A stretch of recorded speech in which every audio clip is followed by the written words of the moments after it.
নয়া আইনের প্রতিবাদে ব্যাপক আন্দোলন ট্রাক চালকদের। কেন বিরোধিতা?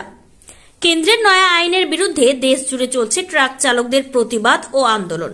কোন কোন জায়গায় তো ট্রাক চালকরা রীতিমতো রাস্তা অবরোধ পর্যন্ত করছেন, যার জেরে দিনের ব্যস্ত সময়ে নাজেহাল হতে হচ্ছে জনসাধারণকে। কেন্দ্রীয় এই আইন প্রত্যাহার না করলে বৃহত্তর আন্দোলনে যাওয়ার হুঁশিয়ারিও দিচ্ছেন ট্রাক চালক ও লরি চালকরা। জেনে নিন কেন্দ্রের নতুন এই আইনে ঠিক কি আছে।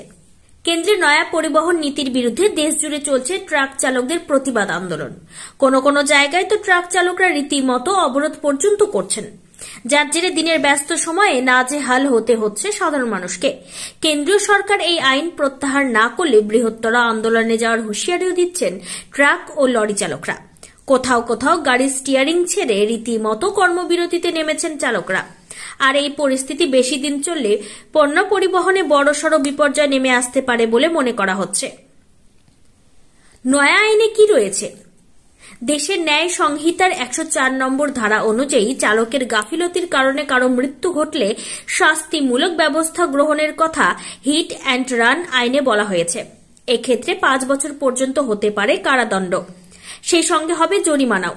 তবে চালক যদি সেখান থেকে পালান কিংবা পুলিশ বা প্রশাসনিক আধিকারিককে ঘটনার খবর না দেন, তাহলে শাস্তির পরিমাণ আরো বাড়তে পারে। সেক্ষেত্রে 10 বছর পর্যন্ত কারাদণ্ড এবং 7 লক্ষ টাকা পর্যন্ত জরিমানা ধার্য করা হতে পারে।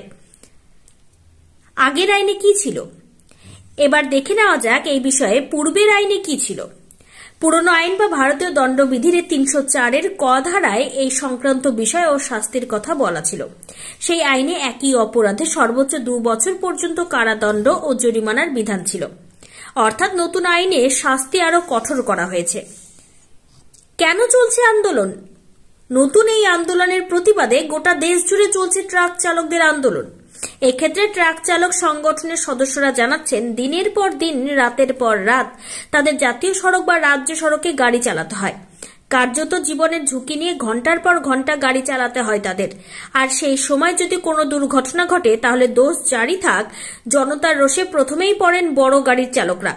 সেক্ষেত্রে তারা সেই সময় যদি আহত ব্যক্তিকে হাসপাতালে নিয়ে যাওয়ার চেষ্টা করেন, তাহলেও উত্তেজিত জনতার হাতে প্রহৃত হওয়ার আশঙ্কা থাকছে।